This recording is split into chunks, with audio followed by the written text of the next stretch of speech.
লক্ষ্মীপুরের রায়পুরের বাহার আলী মোল্লার হাট জেলার বৃহৎ কোরবানির পশুর হাটগুলোর মধ্যে এটি একটি।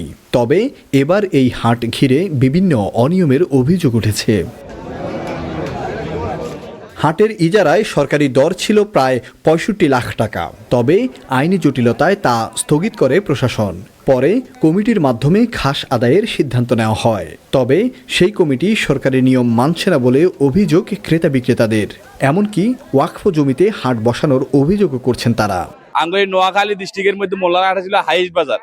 এখন বর্তমানে মনে করেন না কোনো বেচা কিনা নাই। লাখে ২,০০০, কোনো গরু চায় ৫,০০০, কোনো গরু চায় ৪,০০০। এই কারণে কোনো কাস্টমার ক্রেতা নাই। কিনছেন আপনার ব্যাপার দরকার নাই, আপনার টাকা দেন, ৩,০০০ দেন, ৫,০০০ দেন। গরু ১ লক্ষ টাকা দিয়ে কেউ কিনলে যদি ৩,০০০ টাকা যদি হাসিল খরচ দিত, বেটা কি গরু কিনিনি। মার্কেটিং করলে কাজ দিয়ে লাড়ি দিয়ে পায় দেয়। যদিও সব অস্বীকার করছেন অভিযুক্তরা, দাবি সুষ্ঠুভাবেই হাটের কার্যক্রম চলছে। দলীয় কোনো প্রভাব খাটাচ্ছে না, আমরা ভলান্টিয়ার, সরকারি ভলান্টিয়ার হিসেবে আমরা কাজ করি। বিক্রেতার থেকেও টাকা নেওয়ার নিয়ম আছে, কিন্তু আমরা ওই হিসাবে নেই না। বিক্রেতা থেকে আমরা কম নেই, ২০০ টাকা নেই প্রত্যেক গরু। সরকার সরকারিভাবে খাস কালেকশন করতেছে।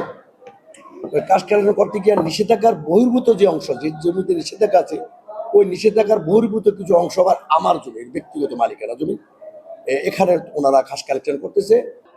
উপজেলা নির্বাহী কর্মকর্তা বলছেন, হাটটিকে ঘিরে অনিয়মের সুযোগ নেই। তদন্ত করে ব্যবস্থা নেওয়ার আশ্বাসও দিলেন তিনি। খাস কালেকশন প্রক্রিয়া অব্যাহত আছে।